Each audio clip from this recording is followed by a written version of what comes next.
Sara. Pues buenos días a todos y muchas gracias por estar aquí.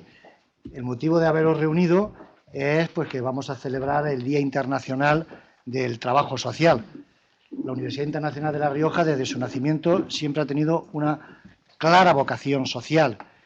Buena muestra de ello son algunas de nuestras titulaciones, como el grado de Trabajo Social, el máster de Intervención Social y la colaboración que hemos tenido con algunas instituciones, concretamente con el Consejo General de Trabajo Social, con el que tenemos firmado un acuerdo de colaboración muy fructuoso y que ha permitido que buena parte de los trabajadores sociales de España pasen por nuestras aulas virtuales y se formen. Hemos pretendido también reunir en esta mesa personas de los más diversos ámbitos, desde la Administración, como Pablo Gómez Tavira, director general de Servicios Sociales de la Comunidad de Madrid, a la cual le agradezco que pueda estar con nosotros, también de la Administración Central, de colectivos como el Consejo General de Trabajo Social, partidos políticos como el Partido Popular, Ciudadanos. Estaba pendiente también que viniera Erika Rodríguez Pinzón del Partido Socialista, instituciones como Manos Unidas y también sindicatos, UGT y Comisión Obrera. Hacerlo lo más plural posible para dar también voz a todo un conjunto de instituciones que por H o por B siempre han tenido una importante vinculación con el trabajo social en un momento concreto en el cual estamos asistiendo a un replanteamiento de los sistemas de bienestar. Yo soy un pobre catedrático de Sociología que me he dedicado toda la vida a estudiar políticas sociales y de ese estado de bienestar keynesiano que en un momento determinado aflora tras la Segunda Guerra Mundial, hemos ido pasando a lo que yo le llamo el welfare mix o estado de bienestar mixto, donde otros actores empiezan a cobrar protagonismo, no solamente el Estado, sino también la sociedad civil organizada, el mercado y lo que es la amplia gama del tercer sector, que es esa sociedad civil organizada con clara finalidad social y sin ánimo de lucro. Y también la importancia que ha ido cobrando la familia, que en muchas ocasiones ha sido percibida como una simple receptora de prestaciones de bienestar, cuando verdaderamente es la auténtica productora de bienestar. Creo que caminamos hacia ese bienestar mixto, que no es un desmantelamiento del estado de bienestar, ni muchísimo menos, sino al contrario, es la búsqueda de nuevos elementos de calidad, de nuevas fórmulas de intervención y donde el rol que tiene que desempeñar el trabajador social también es clave. Yo al trabajador social lo defino fundamentalmente como un gestor de relaciones y como un agente de cambio inmerso dentro de una serie de circunstancias en las cuales tiene que cambiar para empoderar fundamentalmente a los usuarios, a los ciudadanos. Pues bien, aquí estamos reunidos. Paso la palabra porque yo no tengo que decir más nada a José Luis Roy. Bienvenido a la Universidad Internacional de La Rioja, una universidad joven, dinámica, con una vocación hacia Iberoamérica y hacia España, pero también con una clara vocación social. Y muestra de ello, como decía al principio, es la gran apuesta formativa que en materia de intervención social hemos ido desarrollando. Creo que al día de hoy somos la universidad online más potente en esta materia, gracias al esfuerzo de muchísimas personas, pero también gracias al apoyo de colectivos que yo quiero agradecer especialmente al Consejo General de Trabajo Social, que siempre nos han servido de guía para ilustrarnos en la realización de diagnósticos académicos, por dónde tiene que ir orientada nuestra formación y hacia dónde tiene que caminar lo que es el trabajador social del siglo XXI.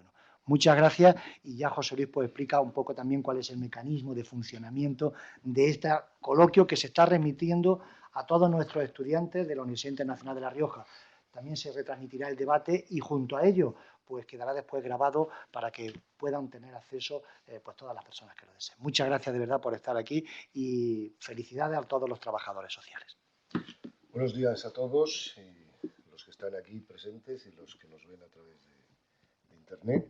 Mi misión es simplemente dar paso a los ponentes y antes de abrir el coloquio nos van a hablar durante unos minutos, los que ellos consideren, entre 10 y 15, para que podamos tener luego un coloquio ágil y rápido. Voy a empezar presentando a doña Clara Pardo Gil, que es desde mayo de 2016 la presidenta de Manos Unidas, licenciada en Derecho y Económicas por la Universidad de Comillas. Durante bastantes años ha ocupado puestos de responsabilidad en el sector de la empresa, trabajó en bolsa y en el sector bancario. Está casada y es madre de 2 hijos y la presidenta de Manos Unidas entró a trabajar, según tengo aquí inscrito en la organización como voluntaria en el año 2000 y desde entonces ha desempeñado su tarea en el área de proyectos, primero en el Departamento de África y posteriormente en el de Asia, donde ejercía el cargo de coordinadora. Estos son los datos que yo tengo. No sé si quieres añadir algo más, Clara. Es suficiente. Pues te concedo la palabra y esperamos durante el tiempo que tú consideres. Gracias. Pues buenos días a todos. Ya me han presentado, soy Clara Pardo. En primer lugar, quiero agradecer a la Universidad Internacional de La Rioja el poder estar aquí participando en este debate sobre solidaridad y trabajo social con todos estos fantásticos ponentes que estamos compartiendo esta mesa. Yo no sé si conocéis bien lo que es Manos Unidas o no. Manos Unidas es la ONG de desarrollo de la Iglesia Católica y de voluntarios, lo cual es una de sus principales características. Estamos formados principalmente por voluntarios. Nosotros trabajamos en una doble vertiente. En España, para la sensibilización de la población española sobre el hambre y sus causas, y en los países del sur, en África, en Asia y en América Latina, mediante proyectos de desarrollo para intentar sacar o mejorar un poco, contribuir con nuestro granito de arena para mejorar la situación de estas personas. Darles una determinación firme de trabajar por la justicia y por la vida digna. Tenemos ya casi 60 años de experiencia. Nosotros nacimos en el año 1959 por un grupo de mujeres de Acción Católica que decidieron declarar la guerra del hambre. Yo creo que ese es un dato muy importante. Primero, eran mujeres y además mujeres en una época muy complicada, que no tenían la libertad o independencia que tenían hoy en día. Y ellas son unas mujeres audaces que deciden declarar la guerra del hambre porque no es sostenible lo que hay. Nosotros tenemos unos grandes avales, yo creo, entre la sociedad española, como son nuestra austeridad, nuestro servicio a los demás, nuestra transparencia. Eso se demuestra en que más de un 85% de nuestros ingresos provienen de la sociedad civil, no de la administración pública, aunque por supuesto también es importante. Nosotros hoy nos han invitado a esta ponencia para debatir sobre solidaridad y trabajo social. Y entonces, nosotros el trabajo social no lo realizamos en España, lo realizamos fuera. Pero creo que la solidaridad en España claramente demostramos con nuestros más de 5.000 voluntarios lo que es ser solidario. ¿Cómo entendemos en Manos Unidas la solidaridad? Pues en primer lugar, lo consideramos una exigencia propia y natural a las relaciones humanas y un principio social que es ordenador de las instituciones.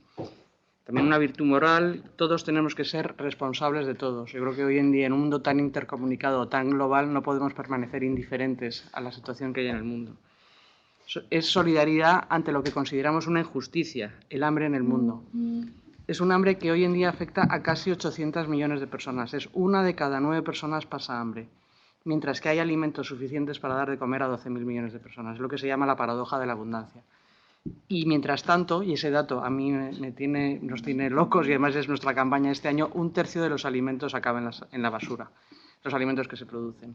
¿Y esto qué es? Esto claramente no es solidaridad. Esto es lo contrario. Esto es que cerramos los ojos y no puede ser. Yo creo que nos tiene que escandalizar a todos. No podemos quedarnos indiferentes. Y ahí es donde tenemos que ser solidarios. Tenemos que asumir un compromiso, tenemos que luchar contra esto. El hambre es un problema con muchas implicaciones éticas que exigen una respuesta decidida de todos, de las instituciones públicas, de los estados, de los organismos internacionales, pero también de cada uno de nosotros. Cada uno de nosotros tenemos que poner nuestro granito de arena porque nuestra actitud, nuestro carácter, nuestro compromiso es el que puede poco a poco ir cambiando la situación del mundo. La solidaridad es absolutamente necesaria en la lucha contra el hambre o la pobreza en general y se concreta haciendo que toda persona humana participe de manera efectiva del conjunto de los bienes disponibles que habrán de ser redistribuidos sin exclusión, sin excluir a nadie, sin discriminación y desde luego con justicia. Sin el compromiso solidario de todos no se puede acabar con la pobreza, ni por tanto con el hambre, como el hambre. El Papa Francisco, ante la Asamblea de la FAO, dijo: cuando falta solidaridad en un país, en España, se resiente todo el mundo. Es difícil de entender por qué si yo tiro comida a la basura, esto acaba repercutiendo en que la gente en Etiopía pase hambre, pero es que repercute. O sea, es la actitud de todos nosotros los que tenemos que ser solidarios. Este año, como os he dicho, en nuestro lema actual, el mundo no necesita más comida, necesita más gente comprometida, solidaria.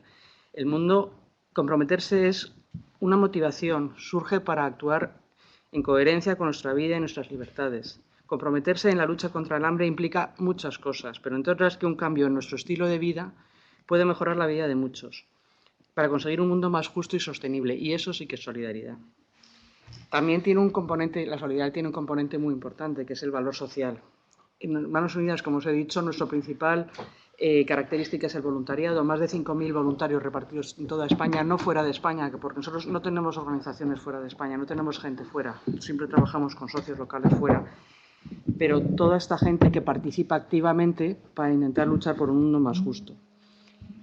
Como os digo, nosotros trabajamos con socios locales en el sur, en más de 60 países, tenemos aproximadamente 600 proyectos al año, 2 millones de beneficiarios y todo lo hacemos a través de socios locales, socios que allí también están implicados en esa lucha contra el hambre, esa lucha contra la falta de alimentos, de justicia, de salud, ese hambre de muchas cosas.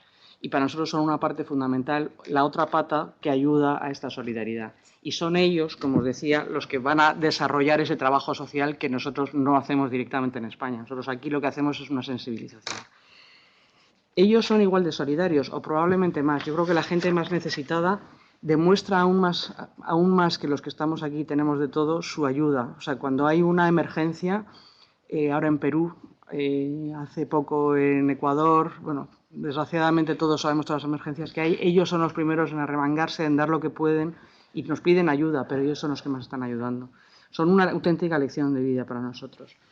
Nosotros en Manos Unidas viajamos mucho, viajamos a visitar los proyectos que financiamos. Yo he tenido la suerte de viajar mucho porque eso cada vez me ha abierto más los ojos y yo creo que eso es una lección de vida de ver, uno, cómo viven los demás, que tenemos que aprender que eso es injusto y dos, cómo eso se puede cambiar con un poco que hagamos. En cuanto al trabajo social, no quiero hablar mucho porque si no, yo creo que es más lógico el debate. Como os decía, nosotros no hacemos directamente trabajo social en España, lo hacemos a través de proyectos fuera. Hacemos muchos proyectos de trabajo social, aparte de los educativos, sanitarios, y para ello no contamos con lo que se llaman aquí en España trabajadores sociales al uso, sino que nos fundamentamos en interpretar, o sea, a través de los socios, que ellos descubran, reconozcan las necesidades que hay en el sur para ellos mismos, dar las soluciones que consideran más adecuadas. Yo creo que es muy importante que desde los países del norte no tenemos que imponer las soluciones. Tienen que ser ellos los que piensen cuál es la mejor solución. Nosotros no podemos imponer un colegio. Ellos tienen que decir, aquí hay necesidad de un colegio. Y nosotros ayudarles a construirlo. Ellos conocen a perfección las carencias. Desde aquí no podemos pretender que sabemos lo que está pasando en Etiopía o en este momento en Sudán del Sur o en la India. Ellos tienen también su dedicación, su esfuerzo. No sé si es el momento de explicar un proyecto o ya vamos mal de tiempo. No, depende, brevemente. Bueno, o sea, por explicar un poco cómo el trabajo social, por ejemplo, un proyecto en la India. Yo, como ha dicho él, yo he sido coordinadora en la India de Asia y, bueno, yo creo que Asia Asia claramente y la India tiene un lugar muy importante en mi corazón. Por eso siempre acabo poniendo ejemplos indios, que son los que conozco. Pues se trata de un proyecto en el norte de la India, en un estado que se llama Uttarakhand, uno de los más pobres. Es una zona donde la mayoría de la población vive por debajo del umbral de la pobreza. Como sabéis, la India es el país de los grandes contrastes, la riqueza y la gran pobreza, sobre todo en las zonas rurales. Hay unas carencias sanitarias y educativas tremendas, índices de analfabetismos y mortalidad muy elevados. En este ámbito, los servicios sociales, y trabajamos mucho con entidades religiosas, los servicios sociales de Bareilly han llevado un programa de 3 años para fortalecer 47 aldeas mediante la realización de programas de educación para niños de 6 a 14 años, alfabetización de mujeres, charlas sobre salud e higiene, programas para generación de ingresos dirigidos especialmente a las mujeres. Esto es lo que consideramos que es trabajo social directamente en campo, en terreno. Con estos 3 años de trabajo hemos conseguido que 152 niños se escolaricen, que se reintegren a la escuela, que 55 chicas vuelvan a la escuela, que vaya contra la discriminación femenina, 475 mujeres aprenden a leer y escribir, se les da un oficio a 400 mujeres, se educa a todos ellos en higiene y en salud. Bueno, yo creo que esto es trabajo social directamente en el campo, en el sitio más necesitado, uno de los sitios más necesitados. Todo gracias a esos trabajadores de los servicios sociales, esos trabajadores sociales que están allí, que van con su bicicleta de aldea en aldea porque no hay ni carreteras. Y yo creo que con unos medios que nosotros desde aquí simplemente mandamos medios económicos, pero ellos con su estar allí en terreno son los que son capaces de transmitir esta solidaridad que tenemos en los países del norte o que intentamos conseguir llevarla a los países del sur, ellos también su solidaridad. Nosotros intentamos fortalecer a las comunidades más necesitadas y a través de ellos. yo creo que todos juntos, ese compromiso de todos, no cada uno de ellos podemos poner un poco. Eso es lo que tenemos que intentar todos con nuestra solidaridad para llevar a cabo intentar mejorar un poquito el mundo. Yo siempre cito a la Madre Teresa de Calcuta porque yo creo que es uno de los grandes exponentes del trabajo social y de la solidaridad en el mundo. Vamos, en la India es impresionante, sin ser un país católico, cómo la reconocen como Madre Teresa, Madre Teresa. Entonces, todos, cada uno, es una gotita en el océano, pero sin esa gota el océano le faltaría algo. Pues yo creo que eso es lo que tenemos que hacer, animarnos todos, y muchísimas gracias por escucharme. Muchas gracias, Clara. Damos paso ya al siguiente ponente, más o menos el tiempo que considere sobre 10 minutos, un cuarto de hora. Es Sebastián Mora Rosado, que desde el 2009 es el secretario general de Cáritas. Fue ratificado en este mismo cargo en 2013. Está casado y es padre de 3 hijos. Sebastián Mora nació en 1966 en Málaga, licenciado en Filosofía por la Universidad Pontificia de Comillas. Posee una larga experiencia de trabajo en el campo de la acción social. En 1993 se vincula a Cáritas Diocesana de Madrid, donde desarrolló en los 15 años siguientes diversas responsabilidades en los programas del VIH-Sida, el voluntariado, drogodependencia, coordinación institucional, comunicación y relaciones externas. 2 años antes de su nombramiento como secretario general, Sebastián Mora se incorporó a los servicios generales de Cáritas Española. Bueno, estos son los datos que yo tengo de tu presentación. No sé si quieres añadir algo o matizar algo, y si no, pues tienes la palabra. Bueno, sí que por referencia al trabajo social soy también el director ejecutivo de la Fundación FOESA, que se encarga del análisis social de la realidad, y director de la revista Documentación Social, que es de las revistas de más antigüedad en el ámbito del trabajo social e la intervención social en España, ¿no? Muchas gracias por la invitación y por poder compartir. Hay en la mesa gente que procede de mi infancia en la intervención social. Con Beatriz coincidimos de concejala, de consejera cuando yo estaba en Cáritas Madrid, con Pablo en el ámbito de migraciones. Es decir, que pues hay gente que nos hemos encontrado en distintas mesas sobre el trabajo social. Cuando veía yo el título de Solidaridad y Trabajo Social, tuve la tentación de hacer una especie de discurso que intentaré sea algo provocador sobre la solidaridad y el trabajo social. ¿Por qué? Porque en los años 90 y tanto, cuando algunos en primera persona empezábamos a hablar de la solidaridad como una virtud social esencial, yo recuerdo que desde el ámbito de la intervención social se nos tachaba un poco de los desconstructores del Estado de justicia y que caíamos en la defensa de una virtud, entonces desconocida, muy asociada a valores religiosos en aquel momento, y que se nos decía que era una virtud inútil porque, en definitiva, individualizaba los grandes problemas estructurales de injusticia. Por otro lado, era innecesaria porque teníamos la virtud de la justicia, que era la virtud central de la ética y de la intervención, y que además era contraproducente, porque en definitiva lo que hacía era meter la motivación, lo emotivo, el sentimiento y lo ético en el núcleo de la intervención social. Muy curioso, porque aquello fue una batalla conceptual grande, no fue pacífica.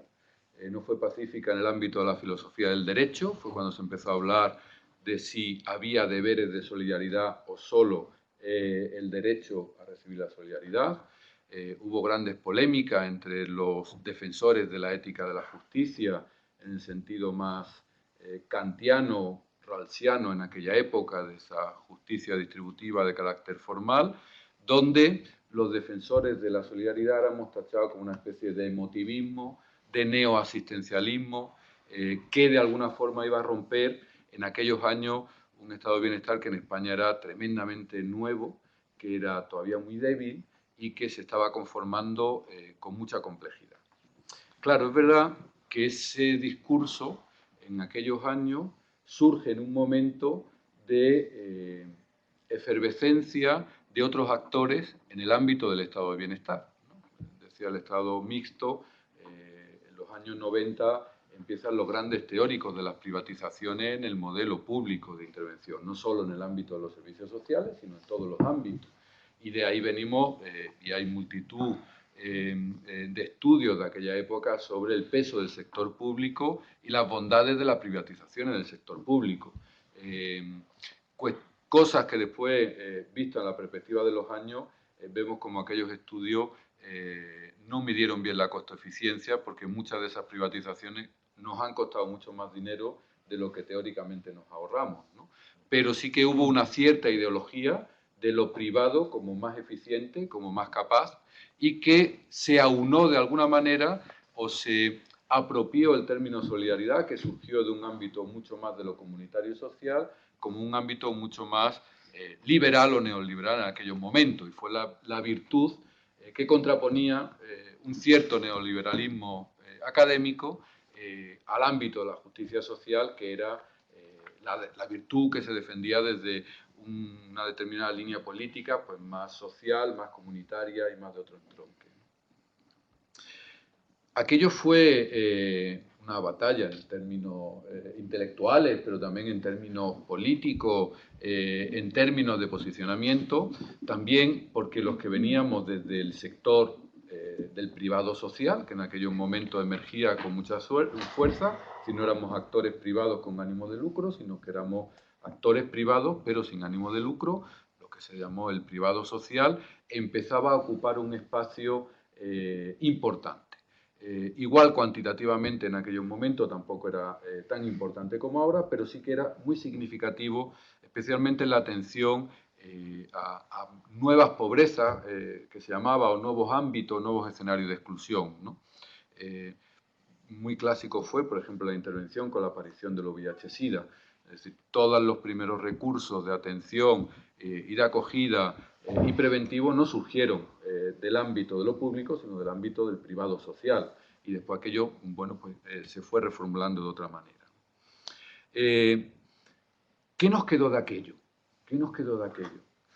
Pues mirar, yo creo que, a mi entender, para la intervención social y para el trabajo social, nos han quedado, creo, y podemos reflexionarlo, tres cosas fundamentales, a mi entender. La primera, que el trabajo social, evidentemente, es una disciplina profesional basada en conocimiento, pero que si expulsa de su repertorio los valores y la emotividad, está condenada al fracaso. El trabajo social sin referencia a un marco valorativo es una profesión vacía, especialmente vacía.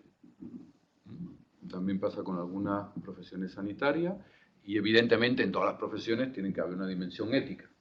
Pero en la misma conformación del objeto y de la finalidad del trabajo social, si lo vaciamos de valores, estamos vaciando a la profesión. Y yo creo que eso es clave en estos momentos.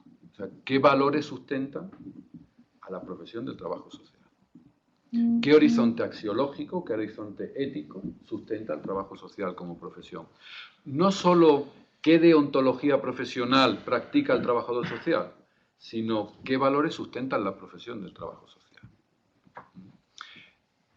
En estos años que hemos vivido también como una intensificación de la cientificidad de todas las ciencias sociales, creo que no solo en el trabajo social, sino en otros ámbitos profesionales hemos perdido ese nutriente de los valores. Ya digo, hemos avanzado igual en deontologías profesionales, pero hemos perdido horizonte naciente, fontanal, de qué valores sustentan a la profesión. Para mí es un elemento fundamental que estaría ahí. En segundo lugar, ¿qué nos abrió la solidaridad que de alguna manera tenemos que rescatar y potenciar porque no estamos en el mejor momento? Pues la búsqueda de lo común. Yo creo que si hoy podemos hablar de una crisis profunda, yo diría que es la crisis de lo común, de lo comunitario.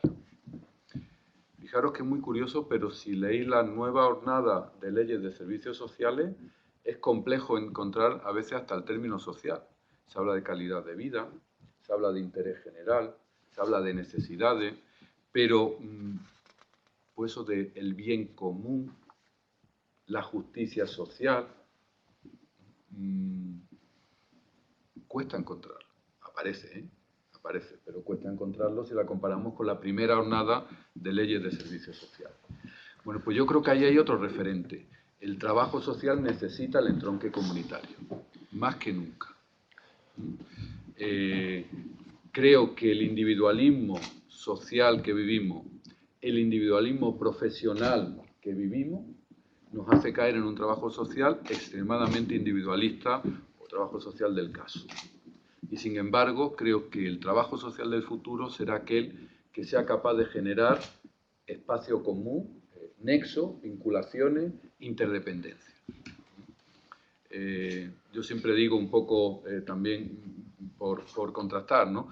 Fijaros que seguramente el desarrollo mayor del trabajo social en el último año ha sido definirlo como potenciador de la autonomía personal. Y yo digo que tenemos que girarlo. Tendrá que ser descubridor de las interdependencias comunitarias como horizonte de trabajo. Y en último lugar, yo creo que la solidaridad y el trabajo social nos pone encima de la mesa algo que también ha sido muy complejo. Especialmente desde los años 80, hubo un esfuerzo titánico. Yo recuerdo con patrocinio de la JERA aquellas discusiones que eran complejas, ¿no? Es decir, el universalismo del trabajo social. El trabajo social no es para los pobres, dicho en términos brutos. Eso yo creo que fue un gran descubrimiento, pero fue también una gran pérdida. Y una gran pérdida porque yo creo que el trabajo social perdió algo de su esencia, que era lo que yo denomino el universalismo lateral. Es decir, que es un universalismo que aspira a ser universal, pero desde los márgenes y no desde el centro. Y que trata de construir justicia no desde una teoría, sino desde el lugar de la injusticia. Reyes Mate tiene un libro precioso que os recomiendo, se llama Tratado de la Injusticia, que de alguna forma lo que propone es que todas las ideas de justicia que hemos manejado en Occidente en el ámbito social son formales, son idealistas y nunca han contado con las víctimas. Y que tenemos que construir una teoría de la justicia desde las víctimas, desde los que están al margen, desde los que están fuera, y no desde una idea reguladora, tipo Rawls, o desde el ideal de comunicación, tipo Apple o Habermas, o el ideal comunicativo, tipo Adela Cortina en España, sino que lo que tendríamos que partir es de esos laterales de la sociedad para construir ese universalismo, que aspira a la universalidad, pero no lo da como factum, sino que lo da como construcción. Y yo creo que el trabajo social tiene que volver a marcar un objeto que es el encontrarse realmente con las periferias de la vida, con lo injusto para construir justicia, y no simplemente aclamar lo justo como universalidad. Fijaros que después de todos estos años, ya termino, es muy curioso, pero cuando en aquellos 90 había esa contraposición entre justicia y solidaridad, que eso llevaba detrás una determinada visión sobre lo público, que llevaba una determinada visión profesional, que llevaba una determinada visión ideológica y política. ¿Qué es lo que nos ha quedado? Pues mirad, que no hay teórico político en el momento que no sepa ver y descubrir que la justicia sin compasión o la justicia sin solidaridad, la justicia sin emotividad no es justicia. Seguramente en nuestro ámbito lo más destacado ha sido Adela Cortina. Si seguís sus libros del principio de Ética sin moral, donde era habermasiana pura, uno de sus últimos libros es Justicia cordial. No hay justicia sin corazón, no hay corazón sin justicia, ¿no? Pero eso lo encontramos en Agnes Geller, cuando habla de ir más allá de la justicia, que nos queda corto. Pero lo encontramos en todos los estudios de neuroética y neurociencia y neuropolítica. Sin emoción no existe la pasión por la justicia. Y sin embargo seguimos empeñados en constructos muy técnicos, formales, en vez de construir desde los laterales, ¿no? Yo creo que de aquella solidaridad que nos manda a construir un trabajo más comunitario, a un trabajo que no expulse la emotividad, el sentimiento, el valor del núcleo de su elemento, y que sea también, o que tengamos en ese ámbito, tanto a nivel internacional como a nivel estatal, ¿no? Es muy curioso, durante la crisis esto se ha notado mucho, seamos universales con los nuestros. No, la universalidad tiene que ser desde los laterales, seamos universales con aquellos que menos tienen. Y es muy curioso que, por ejemplo, se ha hablado mucho de recortes en el ámbito de los servicios sociales y se ha hablado muy poco de que el 90% de la ayuda humanitaria ha desaparecido en estos años y el 70% de la ayuda al desarrollo. ¿Por qué? Porque vivimos un universalismo no lateral, sino de manual y un poco de mesa y procedimiento. Cuando el universalismo surge desde los laterales, claro, se tiene otra política migratoria, se tiene otra referencia a lo que es el refugio, se tiene otra referencia a lo que es la pobreza y a lo que es el desarrollo, ¿no? Yo creo que hoy más que nunca la solidaridad tendría que estar en el centro, no del trabajo social, sino de la vida, porque la solidaridad va más allá de la justicia, pero nunca puede ir en contra de la justicia. Muchas gracias. Muchas gracias, Sebastián. Damos ahora la palabra al tercer invitado, a Manuel Gutiérrez Pascual. Él es en la actualidad miembro del Consejo General del Trabajo Social en calidad de tesorero. También es coordinador de desarrollo e innovación del Grupo 5, empresa de gestión de servicios sociales.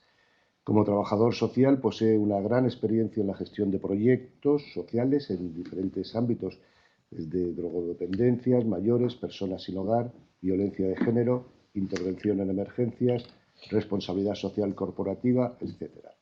Y también ha desarrollado su ámbito profesional coordinando equipos, planificando y gestionando proyectos y procesos en la administración pública, en el tercer sector y en el ámbito privado.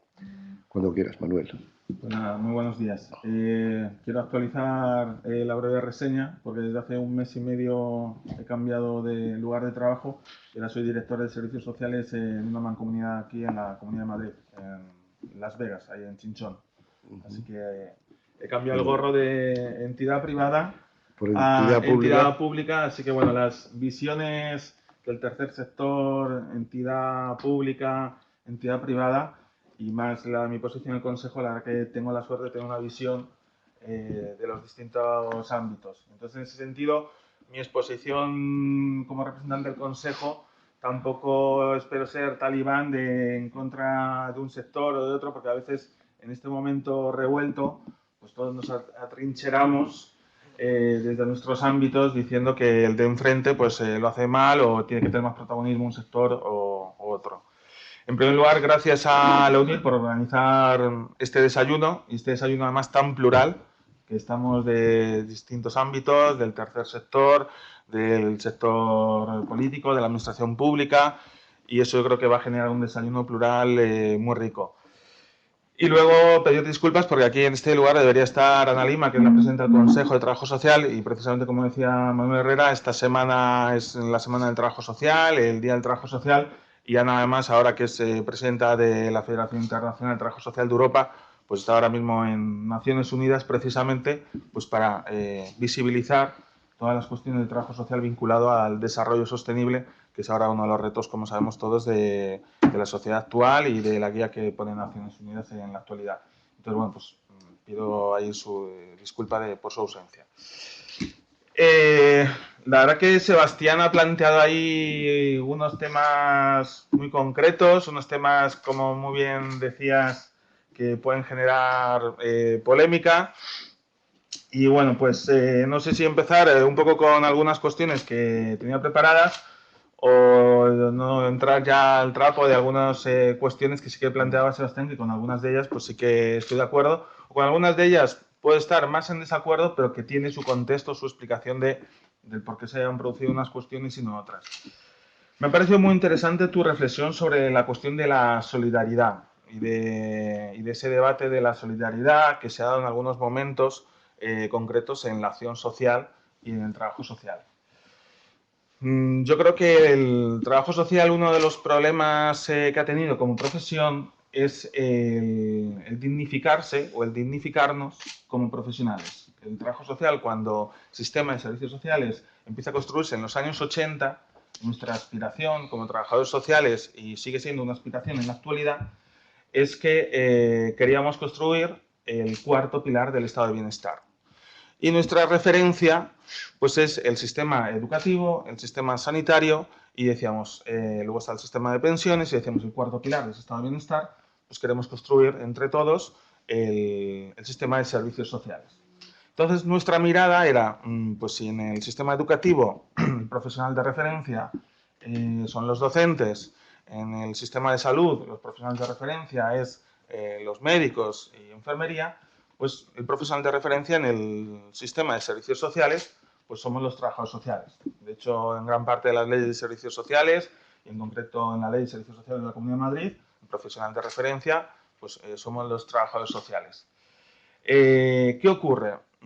Pues que en esta cuestión de la solidaridad, el miedo que da a algunos trabajadores sociales es somos profesionales y no nos tiene que guiar el buenismo. Porque eso, desde el punto de vista de algunos trabajos sociales, puede suponer que nos quita categoría profesional y que cualquiera puede hacer trabajo social si se hace desde un buen hacer o si se hace desde el valor del buenismo. Entonces, para hacer trabajo social, pues tienes que ser profesional, como quien hace medicina, tienes que ser profesional de la medicina. Y yo creo que a lo mejor uno de esos conflictos que hubo ahí en los 90 de la solidaridad y del valor de la solidaridad, puede venir precisamente de ese rol profesional, de que se estaba construyendo el estado de bienestar y se estaba construyendo el sistema de servicios sociales, y entonces en ese momento los trabajadores sociales nos queríamos empoderar como profesionales de ese sistema de servicios sociales.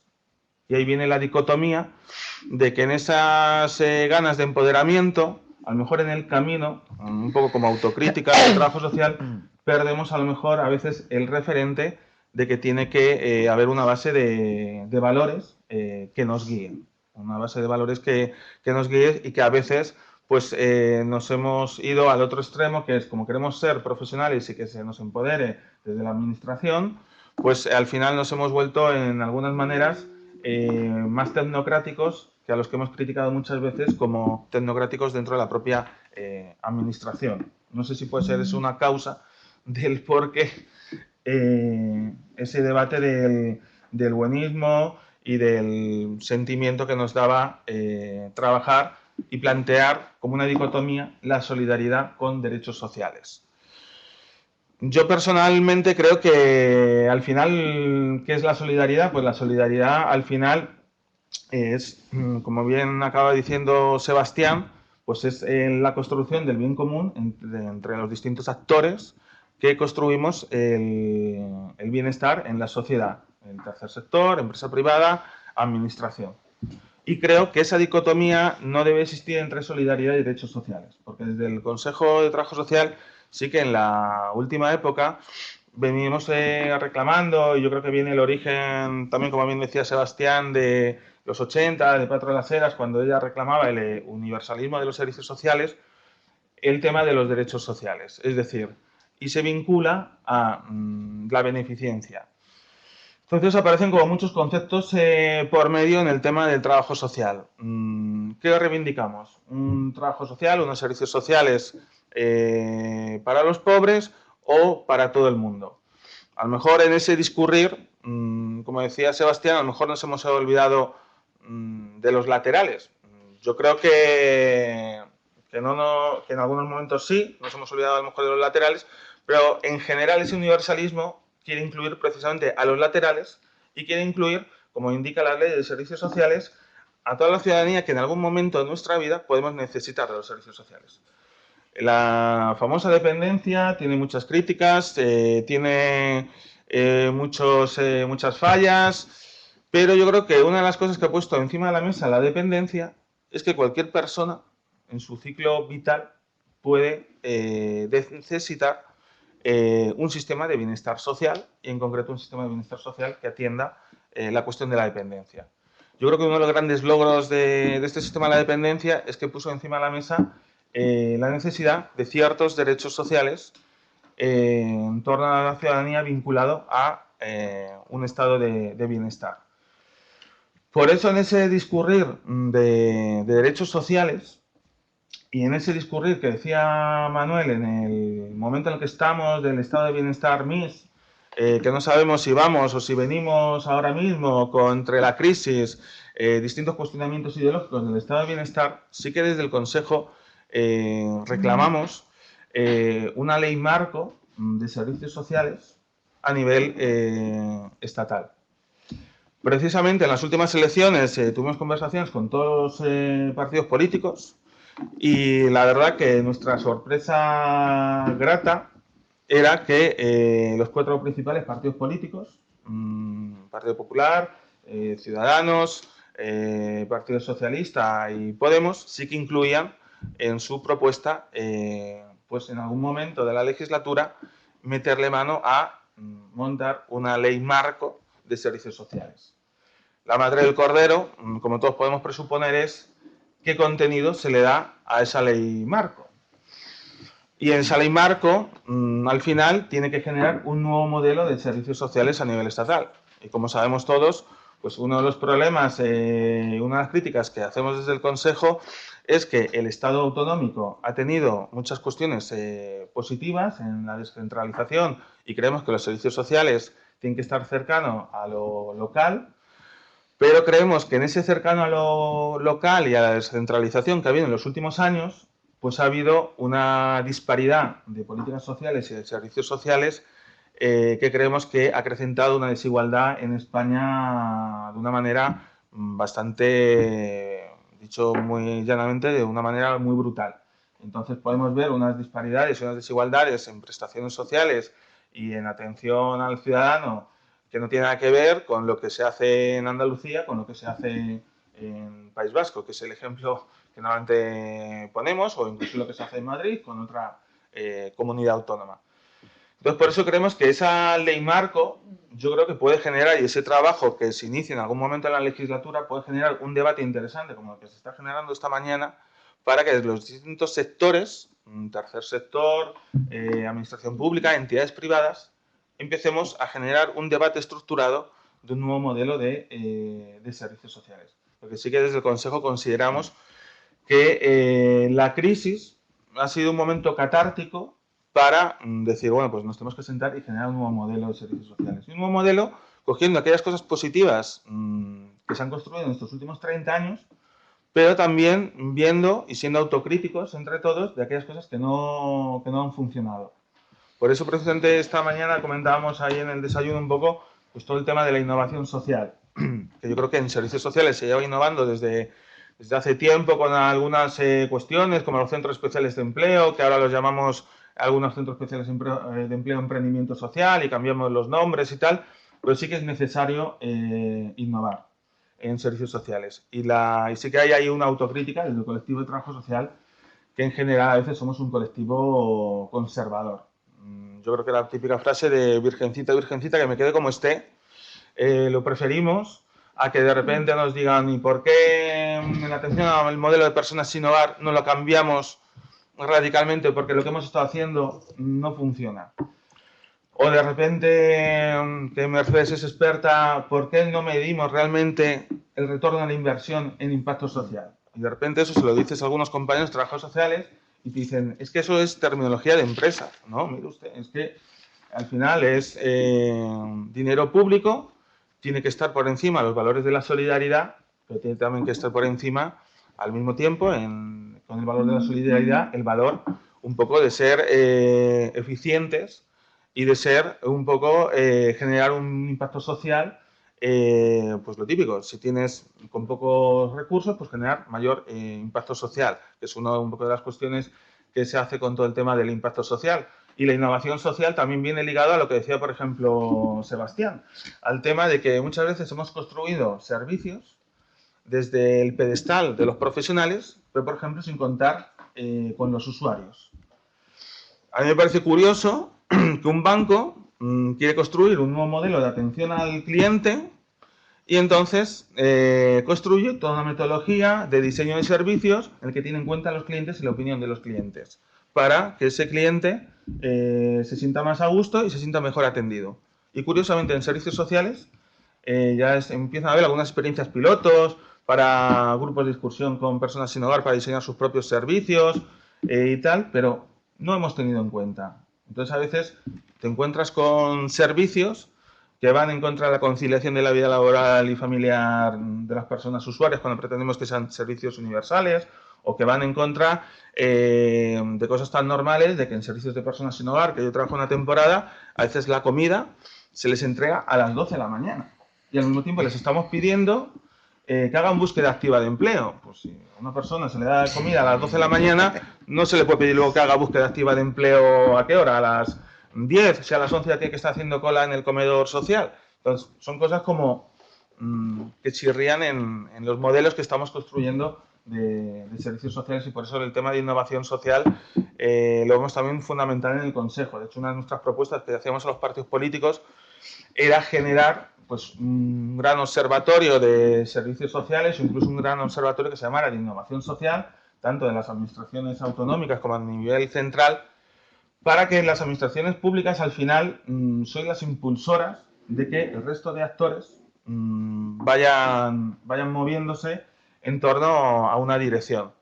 Y bueno, se están dando pasos. Aquí en la Comunidad de Madrid se ha generado una convocatoria de temas de innovación social, pero creemos también desde el Consejo que se debe apretar el acelerador en todos estos temas. El Consejo, por ejemplo, estamos en una red europea, en la European Social Network, y están haciendo cosas muy interesantes en otros países, pues una metodología de innovación basada en la evidencia. Es decir, pues al final la innovación, una de las cuestiones claves es pues que muchas veces no hay que inventar la rueda. Entonces, si de repente en Holanda, en Ámsterdam, han cambiado todo el sistema de atención a los ciudadanos en servicios sociales, porque al final al ciudadano le mareaban, como pasa aquí en España en muchos sitios, primero tienes que ir a tal sitio a recoger un papel, después a otro sitio, después a otro sitio, y en Ámsterdam pasaba lo mismo, pues han hecho una prueba piloto, y como se hace en los modelos de startup, que primero haces un pivotaje, si sale bien ya lo empiezas a escalar, pues en Ámsterdam han hecho esto y de repente en un distrito han visto que han funcionado y han replicado todo el modelo para la ciudad de Ámsterdam. De repente esto, claro, lo cuentas en España y da un poco miedo aplicar este tipo de cuestiones. Y al final yo creo que es mejorar el bienestar, la calidad de vida del ciudadano, una mejor atención al ciudadano, que es al final el objetivo que pretendemos desde el trabajo social, y al final mejorar un poco la eficiencia de la propia administración. Bueno, son muchos los retos, y yo creo que al final este tipo de mesas yo creo que ayudan pues un poco a generar espacios en común. Yo creo que al final en esto de los servicios sociales hay como mucha dispersión, cada uno estamos en nuestro chiringuito y a veces nos da miedo el compartir otros puntos de vista en común, porque al final en este momento de crisis al final se han generado muchos miedos por parte de los profesionales, y cada uno en ese momento de crisis y el miedo, pues se han tenido a veces posiciones antagonistas contra el otro o prejuicios que yo creo que a veces no se deberían dar, y al contrario, pues es ver un poco cómo nos podemos complementar distintos actores en los que estamos ahora mismo intentando construir un nuevo modelo de bienestar. Muchas gracias. Gracias a ti, Manuel. Vamos ahora a presentar al último ponente de este desayuno coloquio. Se trata de Pablo Gómez Tavira, que es el actual director general de Servicios Sociales e Integración Social de la Consejería de Políticas Sociales y Familia de la Comunidad de Madrid. En febrero de 2014 fue designado por el Ministerio de Asuntos Exteriores y Cooperación y coordinador general de Cooperación Española en Colombia, jefe de la Oficina Técnica de Cooperación de la Embajada de España en Colombia. Desde octubre de 2008 a enero de 2014 fue director general de Inmigración de la Consejería de Asuntos Sociales de la Comunidad de Madrid. Anteriormente ocupó el cargo de director del Observatorio de Estudios y Datos.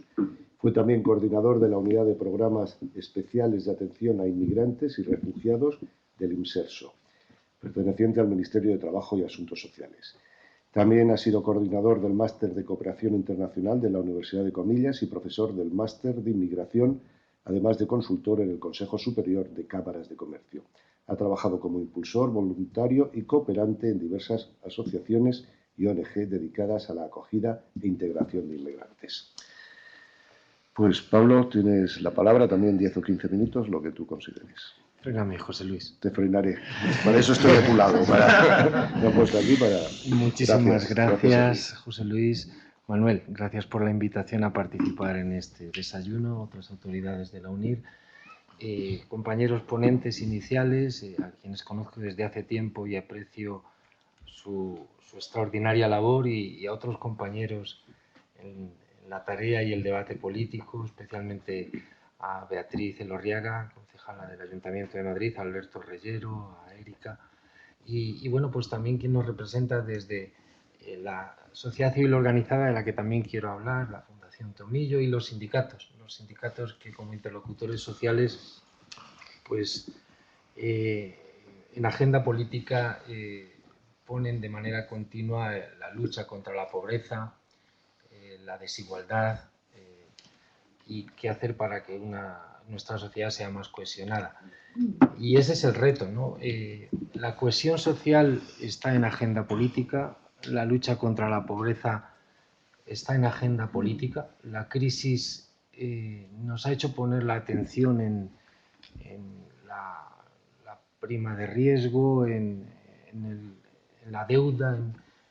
Y bueno, pues la crisis ha sido una gran catarsis, efectivamente, que nos ha hecho ver que hay que cambiar el modelo de crecimiento. Necesitamos un crecimiento más inclusivo. No basta solo crecer al 3%, que dicen que vamos a crecer en el 2017, sino que buscamos una mayor cohesión social. Tarea no sencilla. El peligro de las medias es que ocultan pues muchos datos, ¿no?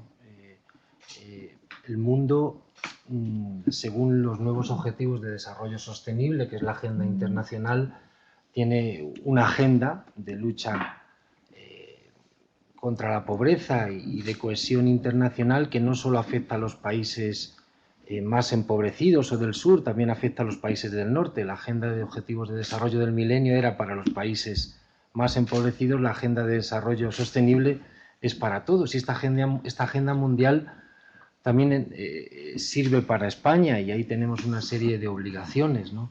Es un crecimiento más inclusivo. Vemos que se va recuperando la economía, se va recuperando el empleo, pero la calidad de vida de las familias, muchas familias no se recupera en gran medida por una presión fiscal terrible, una subida importante de impuestos, la inflación que otra vez repunta y bueno, pues al final pues muchos ciudadanos no se incorporan a una calidad de vida importante. Pero yo creo que tenemos que pensar y estos foros nos ayudan a pensar y qué bueno que unáis a personas aquí en un debate en el que pongamos inteligencia a la lucha contra la pobreza. Decía Jean Piaget, este psicólogo y filósofo suizo, a quien yo aprecio mucho, que la inteligencia es eso que utilizamos cuando no tenemos nada que hacer. ¿Y qué pasa? Que hoy, en el Día del Trabajo Social, mientras que felicitamos a los trabajadores sociales, que son sobre todo trabajadoras sociales, porque es un colectivo muy feminizado, pues les felicitamos porque son personas pulpo, capaces de hacer muchísimas cosas a la vez. Es una profesión que está marcada por grandes dosis de solidaridad. En general, nuestros trabajadores sociales, nuestras trabajadoras sociales tienen los valores de la solidaridad muy metidos dentro. Y bueno, pues muchas veces metidos en 40.000 cosas no les da tiempo a pensar. No les da tiempo a pensar porque es que siempre están ocupados. Por eso no pueden hacer efectivo esto que dice Piaget, ¿no? Y es pensar hacia dónde vamos, ¿no? Muchas veces se dice que la inteligencia, las grandes cabezas, están metidas en el ámbito de lo científico, ¿no? de las ingenierías, de la medicina, de la investigación. Y la investigación social y el trabajo social requiere también mucho talento y requiere conocimiento y no solo voluntad. Porque es necesario repensar qué modelo de bienestar tenemos. Tú lo has dicho muy bien, Manuel, al principio hablabas de un modelo de bienestar mixto, ¿no? Es decir, qué modelo de bienestar tenemos para dar cobertura a las necesidades de las personas y ser eficaces en ese trabajo. Se habla mucho de orientación de la gestión hacia resultados, ser eficaces. ¿Hay que ser eficaces en la lucha contra la pobreza? Pues yo creo que sí. Por supuesto, la justicia requiere dar una cobertura mínima a las personas de sus necesidades básicas, pero también hay que activar a las personas y en eso tenemos que ser eficaces, ¿no? En la Comunidad de Madrid nos hemos puesto a pensar y le hemos dedicado inteligencia a esto. Gracias al pacto entre Ciudadanos y el Partido Popular en la Comunidad de Madrid hace ya año y medio nos pusimos a trabajar en una estrategia de inclusión, lo hicimos muy de la mano. Y me atrevo a decir, os animo a que la leáis. Yo creo que es la mejor estrategia de inclusión que hay en España. De verdad, porque hemos hecho un esfuerzo muy importante por consolidar nuestro trabajo en la lucha contra la pobreza y la inclusión en los pilares de la inclusión activa de la Unión Europea, que son 3. Garantía de ingresos. En segundo lugar, orientación hacia el empleo. Por supuesto, proteger a las personas en situación de pobreza y vulnerabilidad, pero también activarlas. No puedes, por la acción pública, cronificar a las personas en la situación de pobreza. ¿Y eso se puede hacer? Sí, desde el voluntarismo. Y en tercer lugar, servicios públicos de calidad. ¿Qué es la calidad en los servicios? Pues que seamos eficaces en los objetivos que pretendemos.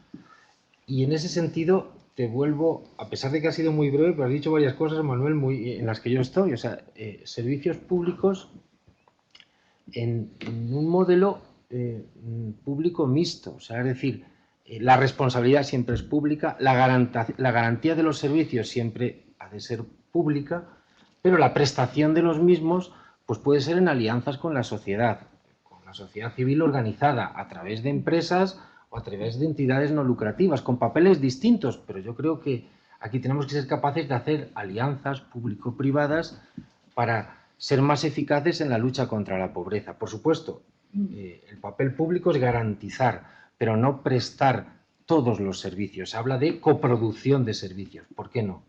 Y ahí tenemos a la sociedad civil organizada. Se ha creado una plataforma del tercer sector hace 5 años en Madrid. Se constituyó hace apenas 2 semanas, 3 semanas. Y bueno, pues la sociedad civil organizada tiene un papel también en la lucha contra la pobreza. Y aquí voy a Clara. Hay que viajar más. Y Clara ha viajado, y los que hemos viajado y hemos estado fuera, hablamos de la pobreza de otra manera.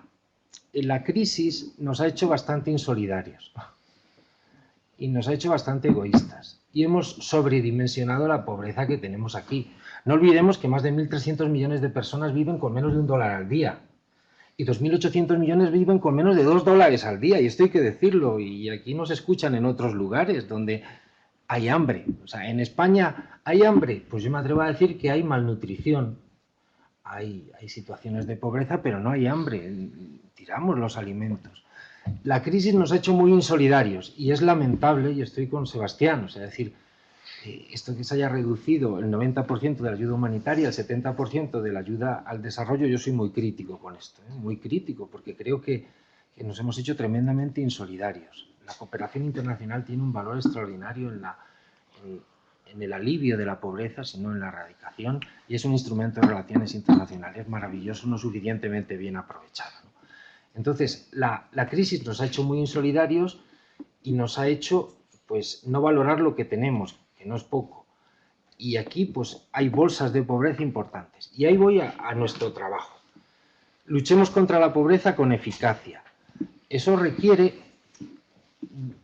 hacer un diagnóstico real de la pobreza, ver qué hay detrás de la pobreza, dónde está la pobreza. No es lo mismo que desigualdad. Un error tremendo, pero tremendo, es que en muchos foros se confunde la pobreza con la desigualdad. Aquí hay desigualdad entre nosotros, si miramos niveles de renta, de ingresos, de patrimonio, pues aquí hay gente pobre como valor relativo al que más tiene. Pero en términos absolutos, aquí en España los niveles de renta, pues es un país de renta alta. Estamos en la cabeza de los países del mundo, entonces, bueno, pues esto hay que decirlo. Ahora bien, la pregunta que nos hacemos es si este modelo de bienestar que tenemos es sostenible y lo podemos pagar. O sea, es que esta es una cuestión fundamental. Aquí luego ya entra todo el debate fiscal, de que si hay que subir los impuestos, y con esto tendríamos ya, entonces ya entramos en una cuestión política. Pero lo que yo creo y afecta más a nuestro ámbito de las políticas sociales, en el que yo trabajo, es que la lucha contra la pobreza no es solo tarea de los servicios sociales, ni de la Consejería de Políticas Sociales. Las políticas inclusivas tienen que ser también las de empleo, las de sanidad y las de educación. Nosotros, en nuestro ámbito de políticas sociales, trabajamos con lo que ha fracasado en el sistema. Estamos en el vagón de cola. tendríamos menos trabajo si las políticas educativas fuesen más inclusivas, si las políticas de empleo fuesen más inclusivas. Y cuando ya ha fracasado el sistema y estamos en el vagón de cola con esas personas que están en la pobreza, hay que trabajar por proteger a esas personas, por garantizar ingresos, pero también por activar. Y aquí hay un gran debate, los sindicatos han tenido una iniciativa legislativa popular que está produciendo mucho debate y es si hay que garantizar unos ingresos a todos los ciudadanos, independientemente de si trabajan o no trabajan, ¿no? Yo os digo la experiencia que estamos viendo, y es la renta mínima. La renta mínima en la Comunidad de Madrid la reciben 30.000 familias. De esas 30.000 familias, más de un 30% llevan más de 5 años dentro de la renta mínima. ¿Qué pasa con muchas de esas personas? Cuando llega un trabajo, en la renta mínima se cobra entre 400 y 655 euros, cuando llega un trabajo lo rechazan. Porque no les renta. Si yo estoy en la renta mínima con 600 euros y me llega un trabajo a tiempo parcial por ese mismo importe, pues no me sale, porque además tengo que pagarme el abono transporte si voy a trabajar. Luego, tenemos que tener mucho cuidado en qué modelo de garantía de ingresos tenemos que no desincentive el empleo. Por tanto, esto requiere debate, no es una cuestión pacífica ni sencilla, pero tenemos que trabajar en crear puentes hacia lo laboral. Se habla mucho de lo sociosanitario, hay retos en torno a lo sociolaboral. Por tanto, políticas inclusivas, políticas que activen a las personas hacia el empleo. Y aquí hay que ser creativos e innovadores. O sea, lo ha dicho muy bien Manuel. ¿Qué es la innovación? Llamar a las mismas cosas con distintos nombres, ¿no? La innovación es, si queremos resultados distintos, tenemos que hacer cosas distintas, en alianzas distintas. Y ya, yo creo que va acabando ese concepto del Estado provisor de servicios hacia un Estado garantista. Y ahí, bueno, pues tenemos que garantizar, pero con alianzas.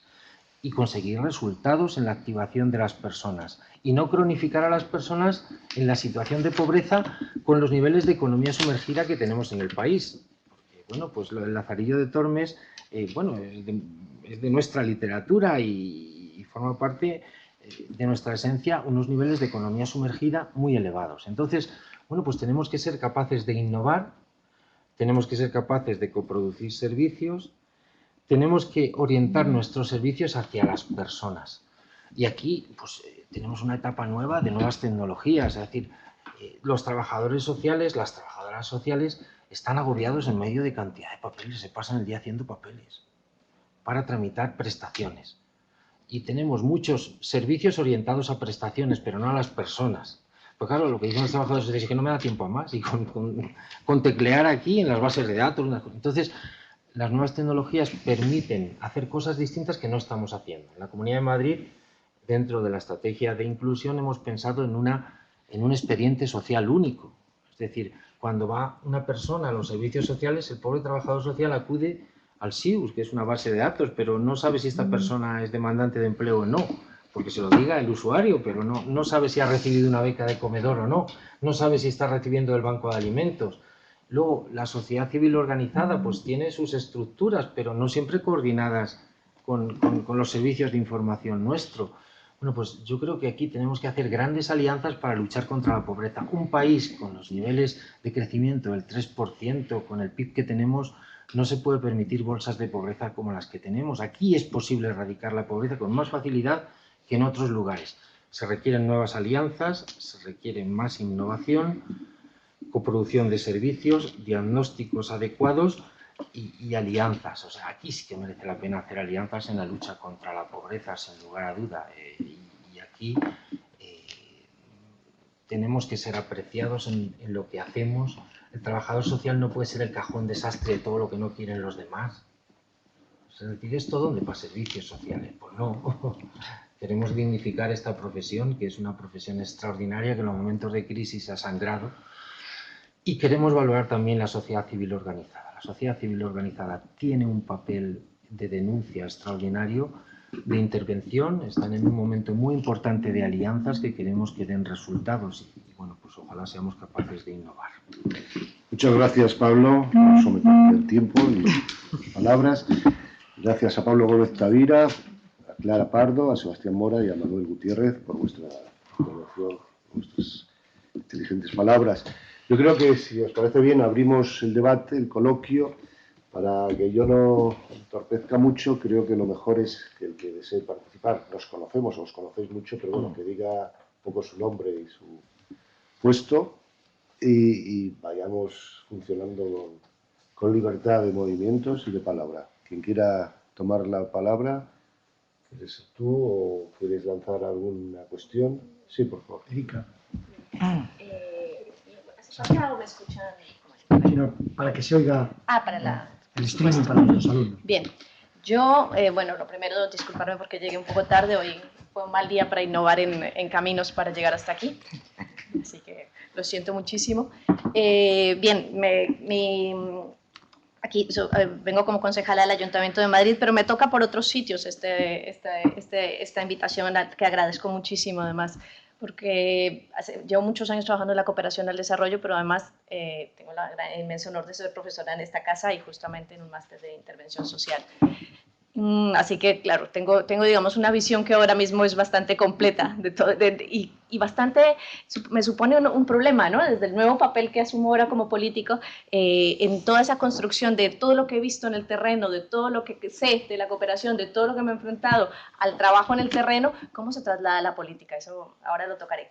En primer lugar, quería decir como desde el punto de vista de la cooperación y lo que se ha mencionado aquí, en ese momento difícil que está para la cooperación, la labor de trabajadores sociales, y esto me doy cuenta todas las veces que yo he hecho evaluación de proyectos, evaluaciones de políticas públicas, que el inmenso valor donde salen adelante los proyectos es en ese factor humano, es en ese trabajo de los trabajadores sociales, justamente, donde todas las dificultades del mal diseño de un proyecto, de un programa, de una política, donde se superan y donde se consiguen resultados es en el factor humano, es que hay unas personas con una vocación, con un compromiso, que consiguen sacar adelante esos trabajos. Y en el Día del Trabajo Social es evidentemente donde tiene que estar nuestra mayor felicitación, ¿no? En esa labor tan inmensa que hacen para, a pesar de todas las dificultades que les ponemos, no solamente desde el punto de vista de ya un trabajo difícil, sino de la mala diseño de muchas veces, a acercarse a mal diseño de proyectos, a dificultades de las políticas públicas, a dificultades políticas que se ponen, conseguir sacar adelante cosas. Ahí hay un enorme esfuerzo. Hablaba en ese momento de la crisis nos ha hecho insolidarios. Es cierto, la crisis ha hecho insolidaria la política y el discurso político, pero hace un par de años publicábamos un trabajo en el que analizábamos el tejido social solidario en España y nos dábamos cuenta que, curiosamente, a pesar de la crisis, no se había hecho más egoísta. Al contrario, seguía valorando la cooperación, seguía dándole un papel muy importante, seguía entendiendo que España tenía un papel activo y un papel necesario en la cooperación internacional y también en la solidaridad interna, y no las enfrentaba, cosa que en el discurso político muchas veces sí que se han enfrentado, ¿no? Lo interno y lo externo, lo nuestro y lo de los otros, las pobrezas, ¿no? La construcción de pobrezas distintas y ese egoísmo es más una construcción en la sociedad. Curiosamente no lo encontrábamos y eso a mí me alegró profundamente porque nos dice que tenemos una base importante para seguir impulsando este tipo de políticas, tanto de cooperación como de construcción de solidaridad.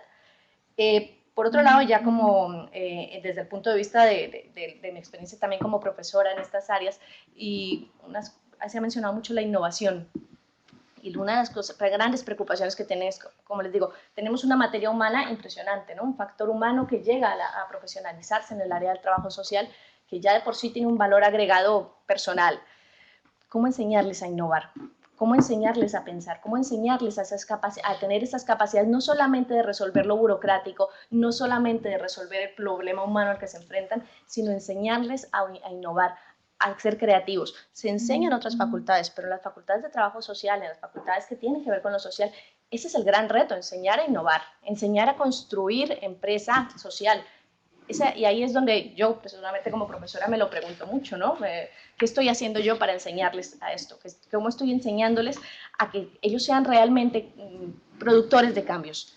Eso yo creo que no lo debemos plantear necesariamente desde el punto de vista académico. Y esto enlaza con mi papel de político, que es en el que voy a hablar ahora. Y es cuando te enfrentas a la política y a la toma de decisiones, que es una cosa bastante difícil, ¿no? Por las limitaciones propias que tienes como persona para entender todas las dimensiones de un problema, y es la construcción de cauces para el diálogo, con las personas que están en la atención de los servicios sociales, con las personas que son beneficiarias de los servicios sociales. Yo creo que nos fallan en la política nos quedamos en debates fáciles y a veces somos muy responsables de hacer debates irresponsables, porque solo se quedan en los debates entre los partidos, en lo electoral, y no van a veces a construcción de causas de diálogo.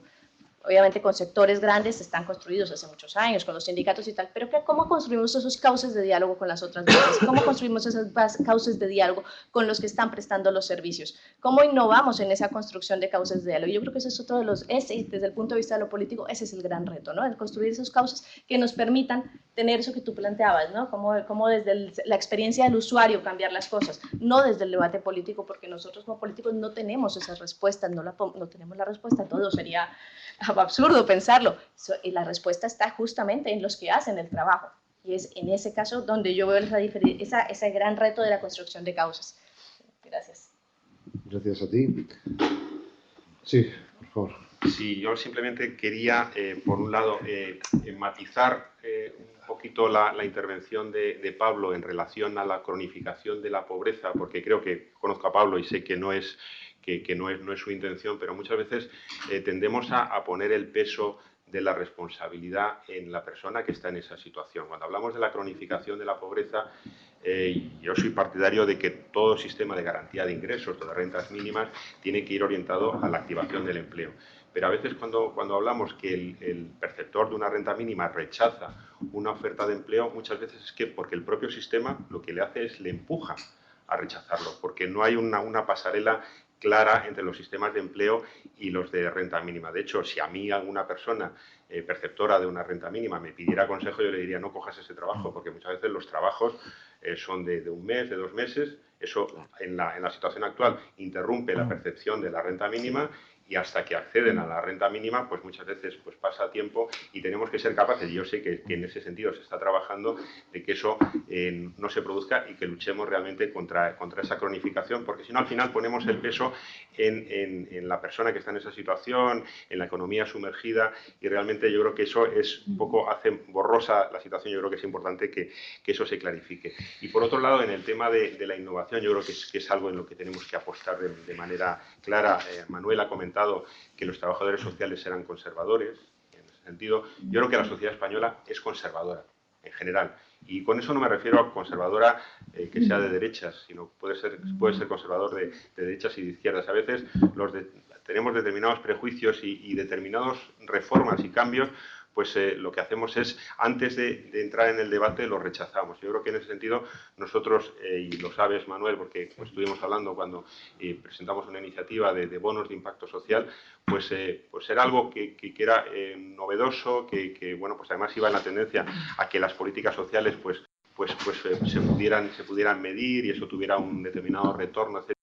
Y había, bueno, pues muchas veces determinados rechazos que al final conseguimos salvarlos a nivel político, pero en el que tenemos que trabajar, yo creo que sin esas anteojeras muchas veces que nos impiden innovar y avanzar en hacer sostenible un estado del bienestar, que yo creo que ese es uno de los grandes retos que tenemos como sociedad.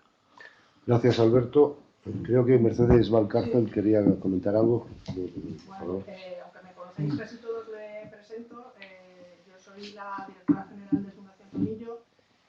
Soy también, porque además creo que es interesante para lo que estamos comentando hoy, miembro del grupo asesor en innovación para el programa Horizon 2020 de la Comisión Europea, porque en la última revisión de la composición del grupo que hicieron decidieron que querían incluir expertos en innovación social y no exclusivamente en innovación tecnológica, que era lo que habitualmente en la Comisión Europea se estaba tratando cada vez que hablaban de programas de innovación.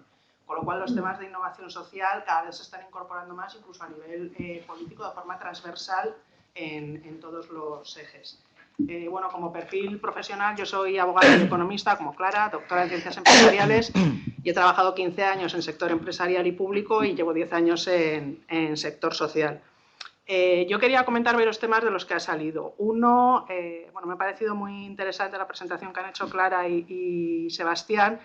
Hay un tema de los que ha comentado Sebastián con el que no estoy de acuerdo, probablemente por mi perfil, y es que los trabajadores sociales es un trabajo que tiene que estar muy basado en valores y no tanto otras profesiones que podría quedar más cubierto con la deontología.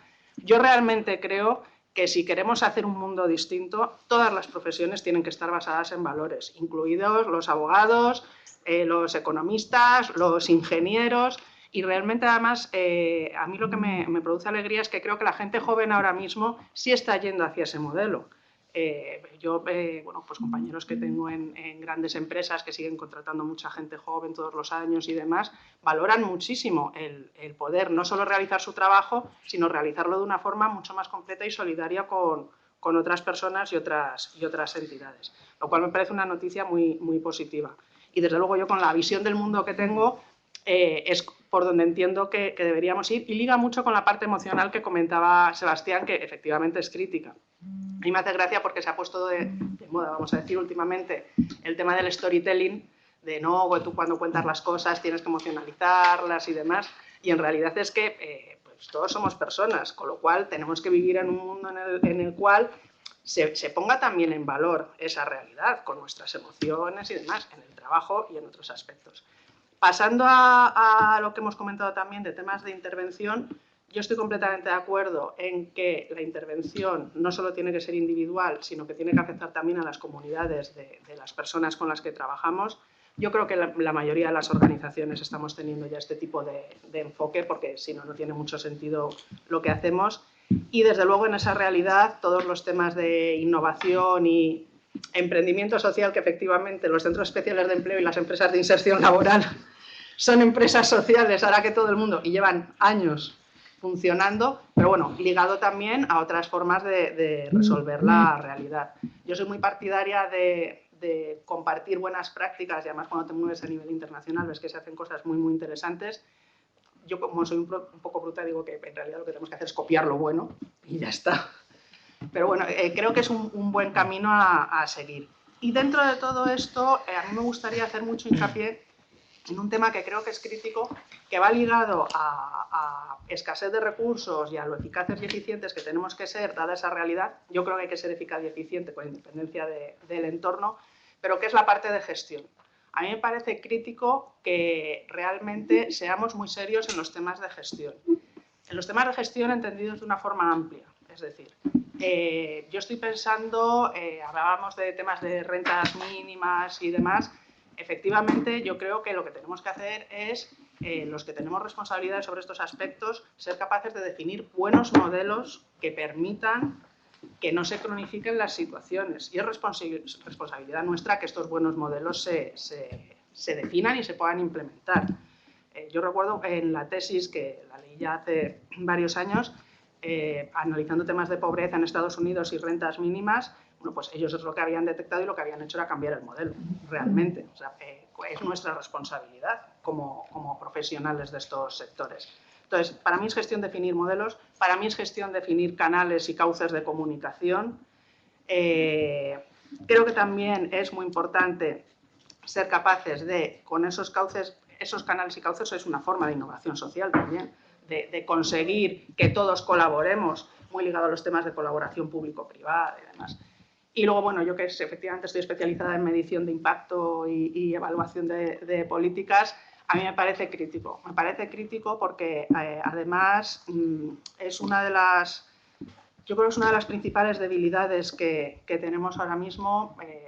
Yo, con mi experiencia, vivimos en un mundo muy de indicadores, porque al final, bueno, es la forma más fácil de dar respuesta a en qué estamos avanzando, pero creo que deberíamos todos hacer un esfuerzo adicional en ir hacia un modelo de impacto social, que además eso liga con ser capaz de hablar con todos los grupos de interés que están involucrados en la problemática, tanto beneficiarios como trabajadores, como otras entidades públicas, privadas y demás, y ser capaces de obtener una información valiosa sobre qué... A mí me gusta llamarlo deficiencias. Yo no creo que todo lo que hagamos lo hacemos bien, ni mucho menos. Entonces, yo creo que tenemos deficiencias en nuestras actuaciones. Creo que es importante detectarlas y ser capaces con ello de seguir mejorando de forma continua todos los programas y proyectos que estamos realizando. Además, que yo realmente lo vivo como una responsabilidad importante de todos los que estamos en el sector. Y creo que realmente, si queremos cambiar las cosas, es un poco la línea en la que deberíamos avanzar. Gracias. De la palabra, Sebastián. Sí. ¿Alguien más? Con respecto al tema de los valores de la profesión, me he debido explicar muy mal. Es decir, no he dicho que no, sino que especialmente, y hacía referencia también a un momento histórico donde eso, a mi entender, se trató de vaciar en pos de una cientificidad social mayor, ¿no? Digo que, pero bueno, sí remarcar un poco lo que has dicho, ¿no? Cuando he escuchado a Pablo, y como lo conozco también, digo, es decir, tenemos unos discursos a veces culpabilizadores de las personas. Como decía el gran Bauman, ¿no? Estamos teniendo discursos donde a riesgos estructurales lo estamos culpabilizando con soluciones biográficas. La pregunta, cuando yo te he escuchado, es no qué tipo de renta de garantía tenemos, sino qué tipo de trabajo estamos creando que no lo haga competitivo. Un tipo de trabajo absolutamente precario en lo temporal, en el salario.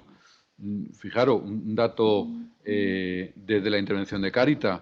Hace 10 años, solo el 20% de las personas que atendíamos en Cáritas tenía alguna relación con el mercado laboral. Ahora estamos en el 60%. Es decir, los usuarios de Cáritas ya son mayoritariamente gente que tiene contacto con el mundo laboral. Los usuarios de Cáritas, no una estadística general. Bueno, eso es que nos da un nuevo abanico. Es decir, ¿cómo podemos hablar de la inserción por el empleo y la activación por el empleo como la salida de la pobreza? Hoy ya no empieza a serlo. Es decir, los mecanismos de integración o están más acá y más allá del trabajo o no son mecanismos de integración. Es un tema gordo.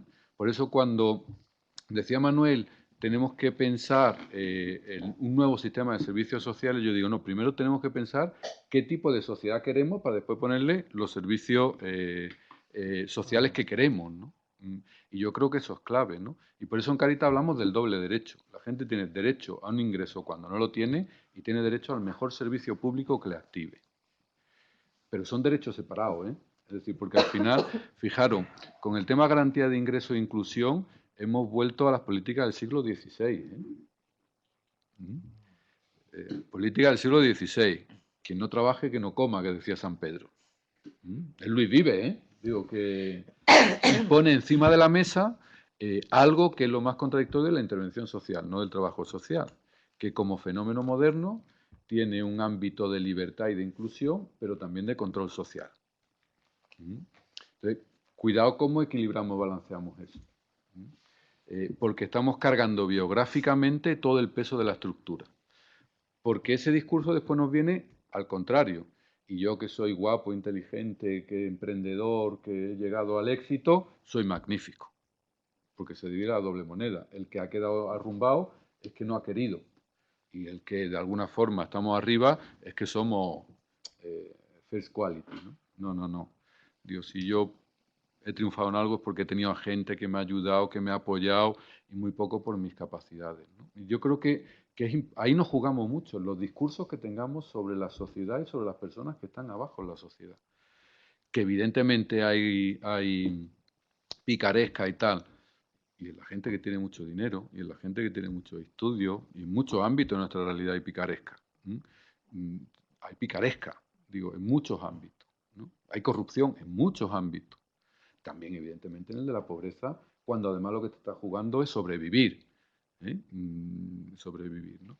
Yo creo que había que hacer una reflexión también, Pablo, sobre la insolidaridad en la crisis, porque es verdad que ha habido una insolidaridad de visión, pero también ha habido un incremento de la solidaridad en el ámbito de las redes primarias de atención y familiares. Si alguien ha hecho algo muy gordo durante la crisis, han sido las familias, ni las organizaciones, ni el Estado, ni nadie, han sido las familias. Y por eso las políticas de familia, me entendés, son tan importantes, porque son el ámbito preventivo más grande de lo social, ¿no? Y por último, estoy totalmente de acuerdo en todo el ámbito de la innovación, pero pondría dos peros. El primero, que nos subamos un poco de la autoestima. Somos muy buenos en muchas cosas, y innovamos en muchas cosas, Yo vengo de Viena a demostrar innovaciones, fíjate, son austriacos, que parece que siempre son más guapos y más listos que nosotros. Pues no, en el ámbito de la economía colaborativa, de la economía social, de la participación de los usuarios en la gestión, no solo en el diseño y gestión de los programas.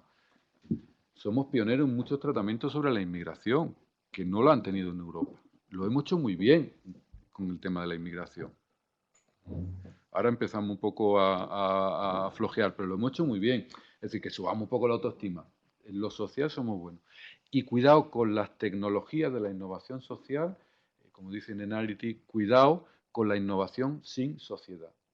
Porque a veces tenemos grandes ideas que no sigue nadie, que no impactan, que no tienen... Entonces, cuidado que todo lo que innovemos tiene que ser desde lo comunitario y lo social, porque eso es lo que queda.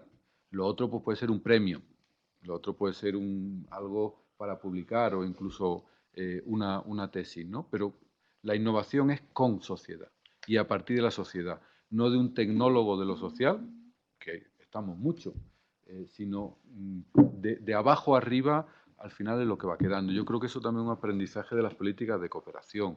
Es decir, cuando ya no hay dinero, cuando ya no hay voluntad política, cuando ya... ¿qué es lo que queda? Lo que se ha construido de abajo a arriba. La escuela que construiste sin la gente se viene abajo en un año.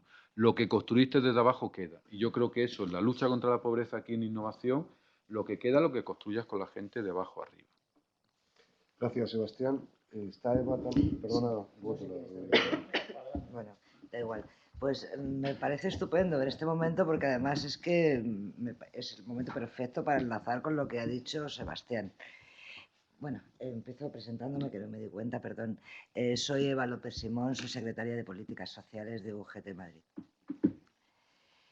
Y Sebastián, estamos hablando de trabajadores pobres. Llevamos mucho tiempo diciéndolo y es que, bueno, pues es que va más y no puede ser, ¿no? O sea, esto hay que cambiarlo.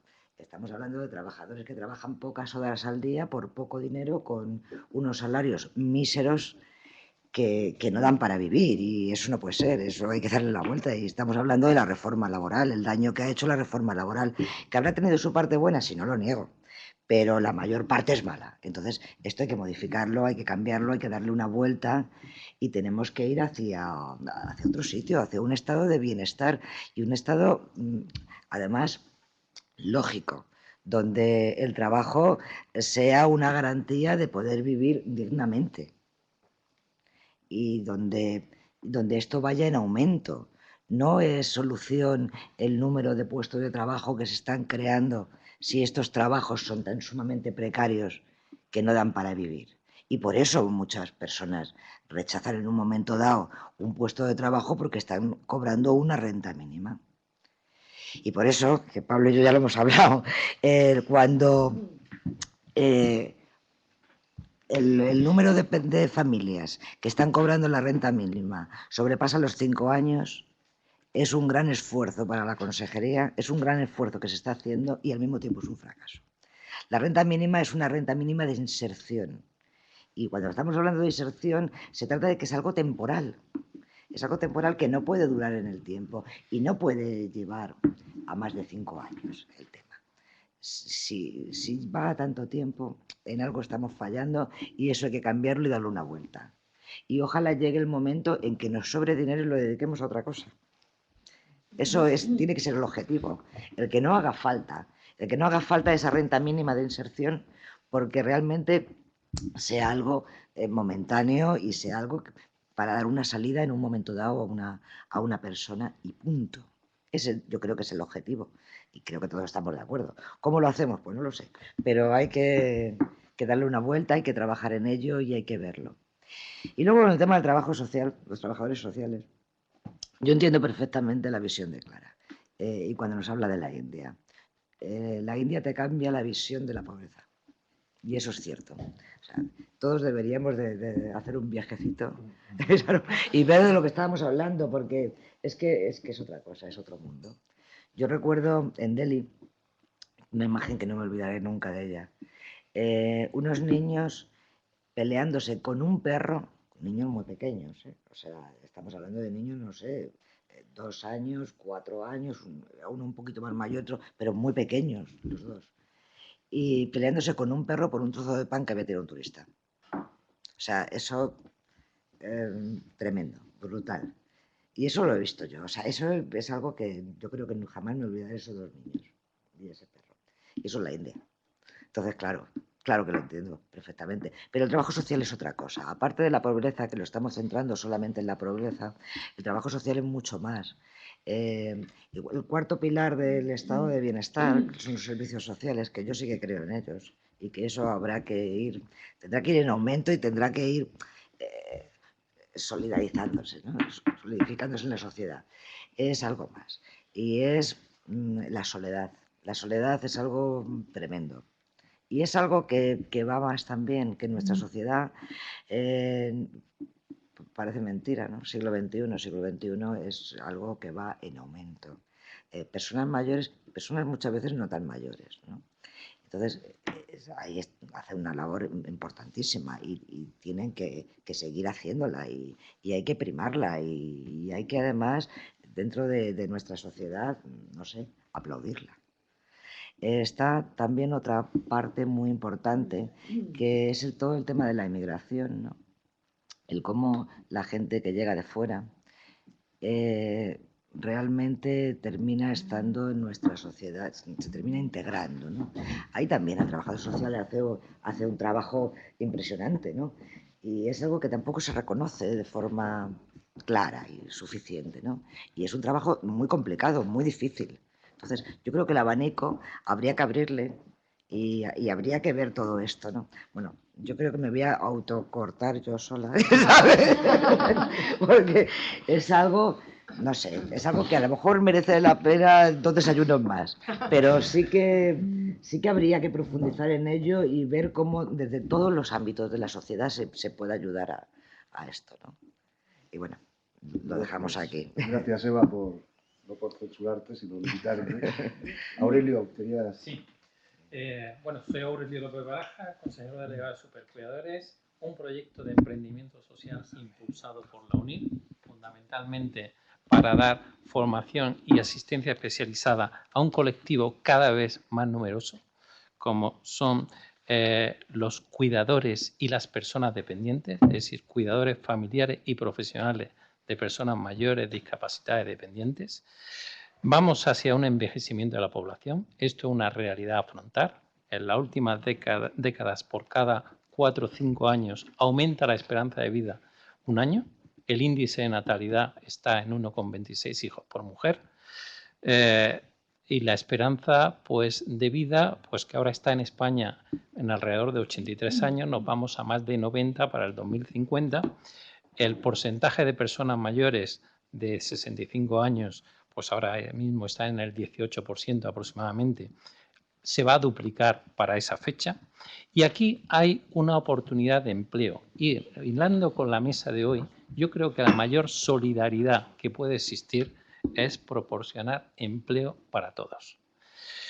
Y en este sentido, el empleo relacionado con el envejecimiento de la población y la dependencia, hay todavía muchísima economía sumergida. Se habla de que hay alrededor, que puede haber en España, casi 2 millones de empleos en economía sumergida y relacionada con los servicios a las personas.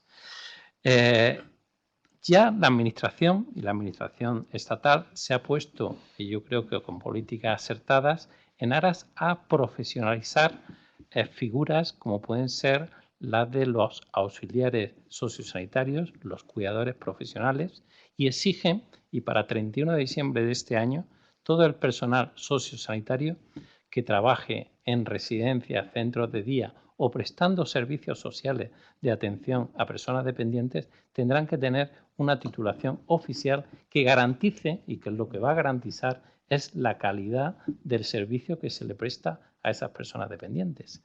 Entonces, yo, oyendo por las intervenciones, efectivamente me ha parecido que el programa de inclusión, de la estrategia de inclusión de la Comunidad de Madrid, con 3 pilares como garantía de ingresos, fomento del empleo y servicios públicos de calidad, muy acertado, pero yo creo que hay que incidir en la mayor solidaridad, que es proporcionar empleo a todo el mundo. Y se puede realizar invirtiendo en formación que profesionalice esos empleos y que, por otro lado, garantice los servicios de calidad que deben de tener las personas mayores y dependientes. Yo, como supercuidadores, nos dedicamos a formar y tenemos demanda de profesionales que no podemos cubrir. Porque no hay gente formada. Hace una semana he firmado un acuerdo de colaboración con una empresa que se ha puesto en contacto con nosotros, inglesa, que garantiza más de 2.000 euros mensuales para las personas que provean servicios de asistencia domiciliaria allí en Reino Unido. Efectivamente, aquí en España se prestan esos servicios y no se cobran 2.000 euros. Se cobran bastante menos, pero efectivamente se prestan con personal muchas veces no cualificado, que no puede exigir esos niveles de ingreso. Entonces yo creo que, y en aras a dar un punto de positividad, yo creo que sí que hay unas expectativas laborales por aflorar de personal cualificado para un problema que cada vez va a ser más estructural, que es los servicios que hay que darle a las personas mayores, a los discapacitados y dependientes. Muchas gracias, Aurelio. Rubén, Ferran, por favor. Sí. Buenos días y muchas gracias por la invitación. Yo soy adjunto confederal de Protección Social y Políticas Públicas de Comisiones Obreras. Profesionalmente soy empleado público, soy técnico de estudios del Inserso y actualmente responsable del I+D+I del Inserso. Siempre he trabajado en servicios sociales y en concreto enfocado hacia las personas mayores. De hecho, soy doctor en Derecho por una tesis doctoral sobre la discriminación de las personas mayores. Yo quería reivindicar, hoy no podía ser de otra forma, el papel de los profesionales sociales, no solo de los trabajadores sociales, que por supuesto son, pues no sé si el capitán del barco, el timonel, el mascarón de proa o a veces pues una mezcla, ¿verdad?, de los tres a la vez o los tres por turnos, sino también de todos los trabajadores del sector social, ¿no? Como dicen algunos, pues de las personas que cuidan de personas, ¿no? Que trabajan fundamentalmente con otras personas. Porque efectivamente esa precarización de la que estamos hablando también está llegando al sector. Y a veces hay organismos públicos que hacen cosas muy buenas, empresas privadas que hacen cosas muy buenas o del tercer sector, pero también a veces lo malo, ¿verdad? Todo se pega menos la hermosura, ¿no?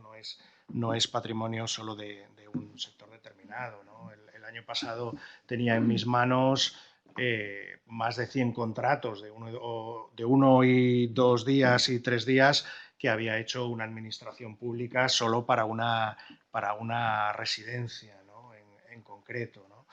Y de la misma forma que Sebastián pues hablaba de los valores, de la ética profesionales, ahora afortunadamente pues se está poniendo muy de moda aquello de la atención centrada en la persona, ¿no? Que es una muy buena noticia, ¿no? Pero contrasta muchas veces con esa precarización que también hay en el sector, ¿no? ¿Cómo van a hacer y cumplir aquello de la atención centrada en la persona pues unos profesionales que apenas trabajan un día sí, 10 no, que tienen que estar en su casa esperando a ver si hoy por la tarde me llaman a trabajar o no me llaman a trabajar, ¿no? Muchas veces son cosas totalmente opuestas, ¿no? Y la buena atención al ciudadano, sin duda, tiene que pasar también por unas buenas condiciones laborales para esos profesionales, que creo que también hay que reivindicarlo, ¿no?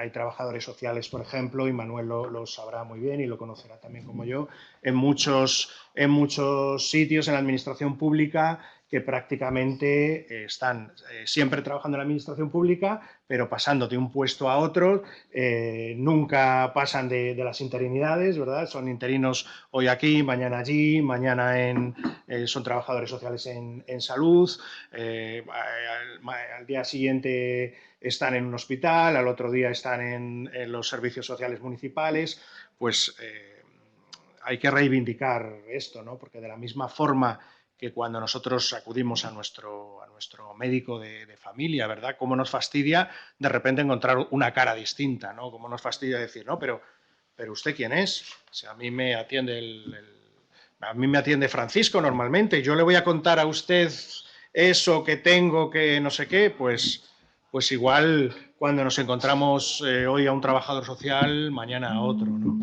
Y simplemente eso, reivindicar que hay que tener bastante cuidado y bastante, a veces, más respeto por estas profesiones sociales, ¿no? Que para poder aplicar todos esos valores, toda esa ética, pues es necesario también que se den unas condiciones laborales pues lo mejor posibles, ¿no? Muy bien. Muchas gracias, Rubén. Creo que la última intervención, si os parece, porque si nos alargamos. Pablo Gómez también se ha tenido que ir, ha pedido que disculpéis, y la última intervención lo más breve posible. Voy a ser lo más breve posible. Soy Beatriz Elorriaga, para los que no me conozcáis.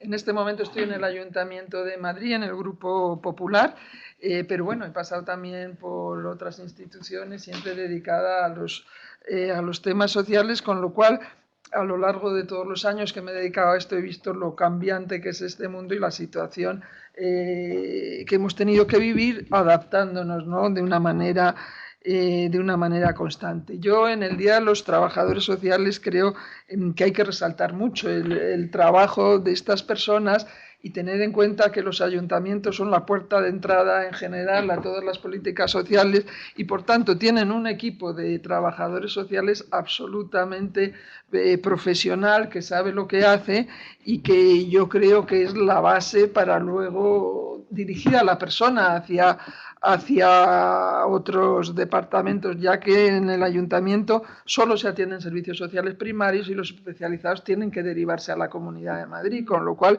el papel que hacen los ayuntamientos lo quiero reivindicar porque es absolutamente clave. Y cuando hablamos de cauces, yo pienso que quizás sea el ayuntamiento el que tenga más fácil los cauces por tener mucha cercanía con todo el mundo del tercer sector y de las asociaciones. Se han hablado aquí de muchos temas, pero a mí realmente lo que me preocupa, porque estoy absolutamente convencida que hay que cambiar los servicios sociales, y no se ha dicho aquí que este país ha pasado una crisis probablemente la más profunda de los últimos 40 años, ¿no? Me atrevo a decir, y claro, las crisis económicas financieras repercuten en los ámbitos sociales, y claro, se producen unas crisis sociales como consecuencia que evidentemente son más difíciles de superar. Las económicas financieras se pueden superar. Eso ha hecho que hayamos tenido una clase media que vivía en unas condiciones absolutamente equilibradas, que ha perdido y que se ha tenido que ver como usuaria, por decirlo de alguna forma, de los servicios sociales, y ha habido que hacer frente a nuevas necesidades. Yo creo absolutamente en que deben cambiar los servicios sociales. Pienso que aquello de lo que hablábamos, que nombrábamos a Patro de las Heras, con la que yo también tuve el honor de estar presente en instituciones con ellas y de debatir los temas, estoy absolutamente de acuerdo en que lo social debe representar el cuarto pilar, porque la dependencia, que es la que estamos queriendo que sea ese cuarto pilar, no representa lo que son los servicios sociales. Es verdad que nos ha abierto cambios, nos ha abierto nuevas visiones, porque efectivamente a lo largo del ciclo vital las personas, nos guste o no, tendremos que pasar de alguna forma por algún tipo de atención social, pero no podemos confundir los términos, ¿no? Yo creo que tenemos que poner a los servicios sociales en su justa medida y darle la importancia que tiene. Y valorar, hablo de temas muy reales, quizás estoy bajando a la tierra, pero hay que valorar las plantillas. No puede haber plantillas insuficientes en los servicios sociales porque, claro, no se da abasto y eso genera en los profesionales una situación de estrés y de falta de autoestima personal al pensar que no llegan, que es lo primero que tendríamos que pensar, porque es que yo la colaboración pública-privada ni la dudo, ni me la planteo, es que tiene que existir. Porque además las organizaciones y las asociaciones, las problemáticas sociales las conocen mejor que el que está en una administración. Y luego hay una cosa en la que no creo que se ha dicho aquí, que claro, el político tiene que tener cauces porque son los funcionarios los que le van a a informar. Pero no nos olvidemos que el político también ejerce una labor ideológica y que cuando uno llega a gobernar en una administración también pretende que sus criterios se pongan en marcha y aquellos valores que defiende o que considera los mejores y por eso milita en ese partido político se pongan en marcha en las instituciones. Con lo cual ahí no es tan fácil esa vía de comunicación. Yo creo que lo que se trata ahí es de escuchar y de respetar las opiniones, aunque no sean las mismas que uno tiene, ¿no? Y solo partiendo de ese diálogo podremos construir, ¿no? Porque si no, el echarse en cara unas cosas unos a otros no conduce a nada, y más en un tema como el tema social, ¿no? Y luego otro tema que me parece fundamental es la transversalidad, y aquí se ha visto clarísimamente, es decir, el campo de lo social no está ligado exclusivamente al ámbito de los servicios sociales, es que para que haya un buen funcionamiento social, y yo creo que además también se ha dicho aquí que las innovaciones son fundamentales, hay que simplificar el proceso al ciudadano, tienen que participar los distintos organismos o los distintos sectores de todas las administraciones. Me refiero en cuanto a niveles, porque tiene que ser el ayuntamiento, el nivel regional y a nivel nacional para que coordinen lo que pasa en las distintas comunidades autónomas, pero dentro de las instituciones todos los departamentos afectados, y incluyo hasta Hacienda, que sería el más importante, pero luego está empleo, luego está educación, hay que educar desde pequeño a la gente para que sepa lo que es la solidaridad y que hay que conseguir una equidad. Pienso en empleo, por supuesto, pienso en sanidad, que tiene que estar muy ligada a lo social, y si me apuran, pienso en todo aquello que representa el desarrollo de la ciudad, ¿no? Eso es lo que quería decir, que también hay cuestiones muy de tierra, ¿no? Muy bien, muchas gracias, Beatriz, y creo que si cerramos ya con Rosario Cayuela. Directora de Políticas Sociales de la Presidencia del Gobierno. Y bueno, un poco a modo de colofón, agradeceros a todos vuestras intervenciones, muy interesante. Mi perspectiva es un poco más macro y por eso quería un poco terminar con 3 ideas muy cortitas, ¿no? Lo acabas de decir tú, Beatriz, el tema de la crisis ha sido terrible, ha sido durísima, ha generado un enorme empobrecimiento de la clase media española, con muchas dificultades por toda la destrucción de empleo. Tenemos que aprender lecciones de esta crisis, ¿no? Esta crisis ha sido muy dura para todos, pero especialmente para las personas que tenían menor cualificación profesional, para la gente joven, la gente que era más vulnerable, ¿no?, a lo que ha pasado en esta crisis, que básicamente ha sido una enorme destrucción de empleo. La primera lección aprendida de esta crisis yo creo que debe ser: tenemos un sistema de bienestar que es muy bueno, muy mejorable, pero que es muy bueno, debemos cuidarlo. El estado de bienestar hay que cuidarlo. Y cuidarlo significa no desentenderse de su sostenibilidad. Cuando bajan los ingresos y suben los gastos, que es cuando hay crisis, sufre muchísimo. Y cuando hablamos de que efectivamente ha habido que recortar en temas de cooperación, es que no se llega. Entonces, hay que cuidar el estado de bienestar, no nos podemos desentender de su sostenibilidad. La segunda lección aprendida de esta crisis, yo creo, es que el estado de bienestar tiene cosas muy buenas, pero tiene muchos ámbitos de mejora. Hay ámbitos en los que nos hemos dado cuenta que no llegamos. Y he puesto estos 2 ejemplos rápidamente. Es decir, el sistema tiene lo que es la eficiencia de la transferencia de rentas es insuficiente, cubre más a quien necesita ser cubierto menos, es decir, personas que han trabajado toda su vida, los pensionistas, las personas que han trabajado y tienen largas carreras de cotización, pero la gente joven estaba completamente desatendida porque tenía empleos precarios, no había entrado en el mundo del trabajo. La gente con baja cualificación exactamente lo mismo, dificultades de empleabilidad, y todo eso debemos de entender que debe de ser mejorado en nuestro sistema de protección. Y la última lección que yo veo que podemos ver es que la crisis ha cambiado todo muy deprisa y nos enfrentamos a un mundo que es distinto. Y este mundo que es distinto tiene desafíos distintos, tiene necesidades distintas. Nuestro sistema de protección tiene que adaptarse a esos nuevos desafíos. Esos nuevos desafíos es, pues, efectivamente, un envejecimiento de la población, con todo lo que eso conlleva. Es un nuevo mercado laboral mucho más complicado, donde se exigen conocimientos, donde la gente con baja cualificación tiene más dificultades de empleabilidad, etc. y bueno, pues cosas nuevas, es decir, una sociedad que exige más a los poderes públicos, que exige más transparencia, que exige más participación. Entonces yo creo que tenemos que darnos cuenta que si el mundo cambia, tenemos que adaptarnos y que tenemos que orientarnos hacia esos cambios para atender esos desafíos que ahora nos planteamos, como son los desafíos demográficos, pero que son otros muchos desafíos. El envejecimiento es un desafío fundamental. En 6 años empieza a entrar en el sistema de pensiones el baby boom, toda la generación del baby boom. Eso es una ola gorda que tenemos que ver cómo lo gestionamos. Y todas esas cosas tenemos que ir incorporándolas al debate político para no encontrarnos con el problema, sino para ir viéndolo de lejos y poder resolverlo con un grado de eficacia. Es un poco lo que yo quería decir. Muchas gracias, Rosario. Ya terminamos dándole la palabra a Manuel Herrera. Para cerrar el acto, en primer lugar, por lo que decía al principio. Lo que decía al principio, daros las gracias por habernos acompañado a celebrar este Día del Trabajo Social. Creo que han salido un amplio abanico de temas. Empezaba pues Sebastián Mora apuntándonos, para mí uno de los temas fundamentales, quizás porque estoy viajando mucho a Latinoamérica últimamente y creo que es el continente olvidado por parte de España después de la independencia de lo que en su momento fueron las colonias. Y en trabajo social os puedo asegurar que se están haciendo cosas muy interesantes en Latinoamérica. Es esa reinvención del trabajo social, dejando el trabajo social del caso para pasar al trabajo social comunitario. Yo la semana pasada estaba en la Universidad Técnica de Manabí, donde fue el terremoto de Ecuador hace un año. Anteriormente había estado en la universidad en Medellín, también reuniéndome con trabajadores sociales.